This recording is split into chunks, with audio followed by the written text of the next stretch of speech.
আসসালামু আলাইকুম। নবম শ্রেণীর শিক্ষার্থী বন্ধুরা, তোমাদেরকে ইজি লার্নিংয়ের পক্ষ থেকে স্বাগত জানাই। আজকের ভিডিওতে তোমাদের নতুন বাংলা বইয়ের পৃষ্ঠা নাম্বার 119 6.1.2 কবিতার কাঠামো বুঝি এটার সমাধান করে দিচ্ছি।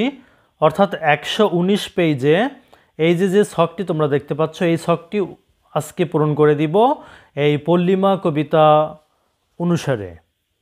তো চলো শুরু করা যাক। লক্ষ্য করো, জিজ্ঞাসা এখানে প্রথমটা হচ্ছে অনুপ্রাসের উদাহরণ। তো জবাবে বা উত্তরে আমরা লিখেছি 1 অন্তমিল অনুপ্রাস।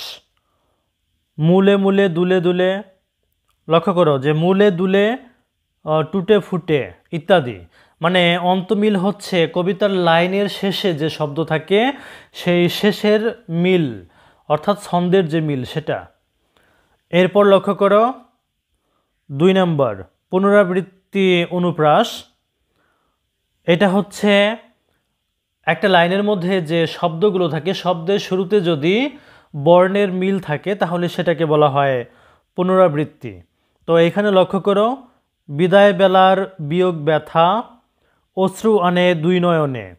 এখানে যদি আমরা লক্ষ্য করি তাহলে দেখব যে বিদায়ে শুরুতে, এই শব্দের শুরুতে আছে ব, বিয়োগ এই শব্দের শুরুতে আছে ব, ব্যথা এই শব্দের শুরুতে আছে ব, মানে এই ব এর যে মিল হয়েছে বা শব্দগুলোর মধ্যে আমরা একটা বর্ণের মিল পেয়েছি সেটা হচ্ছে পুনরাবৃত্তি, বা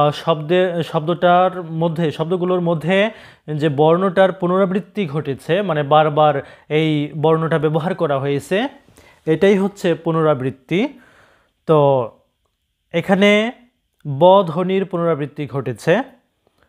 উপমার উদাহরণ, মায়ের মুখের হাসির মতো কমল কলি উঠল ফুটে।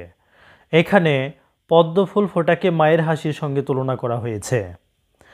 লয়ের প্রকৃতি, কবিতাটির লয় দ্রুত গতির, ছন্দের ধরন, কবিতাটি স্বরবৃত্ত ছন্দে লেখা। তো প্রিয় শিক্ষার্থী বন্ধুরা, যদি ভিডিওটি ভালো লাগে অবশ্যই শেয়ার করে দিবে। ধন্যবাদ সবাইকে সাথে থাকার জন্য।